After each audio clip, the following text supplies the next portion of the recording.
CTET February 2026 এর exam date 8ই ফেব্রুয়ারি হওয়ার কথা ছিল, কিন্তু এই এক্সাম ডেট চেঞ্জ হয়েছে।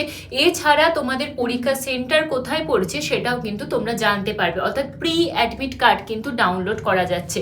তার জন্য অবশ্যই তোমরা সিটেটের যে অফিসিয়াল ওয়েবসাইট রয়েছে সেখানে যাবে এবং তারপর একটু স্ক্রল ডাউন করলে নিচেই দেখতে পাচ্ছ view date and city for CTET February 2026। সেটাতে তোমরা ক্লিক করলে তোমাদের কাছে এই পেজটা ওপেন হবে, যেখানে তোমরা অ্যাপ্লিকেশন নাম্বার, পাসওয়ার্ড এবং ক্যাপচা দিয়ে সাবমিট করলেই তোমাদের কাছে কিন্তু অ্যাডমিট কার্ডটা ডাউনলোড হয়ে যাবে।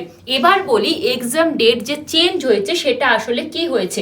তোমরা দেখতে পাচ্ছ আমার কাছে অ্যাডমিট কার্ড রয়েছে, যেখানে দেখো তোমরা 8/2/2026 পেপার 1 এবং পেপার 2 দুটোরই পরীক্ষা দেখতে পাচ্ছ ডেট, এবং আরো একটি যে অ্যাডমিট কার্ড সেখানে কিন্তু পেপার 2 এর পরীক্ষা 7/2/2026, অর্থাৎ 7ই ফেব্রুয়ারি এবং 8ই ফেব্রুয়ারি দুদিনই কিন্তু তোমাদের সিটেট ফেব্রুয়ারি 2026 পরীক্ষা হতে চলেছে। সুতরাং তোমরা যারা ফর্ম ফিল আপ করেছিলে তারা অবশ্যই করে দেখে নাও তোমার পরীক্ষা সেন্টার কোথায় পড়লো এবং পাশাপাশি তোমার পরীক্ষার ডেট কি পড়লো, এবং আমাদের কমেন্টে জানাতে ভুলো না। এবং এই রকম আপডেট পেতে অবশ্যই এই চ্যানেলটাকে ফলো করে রাখো। Thank you.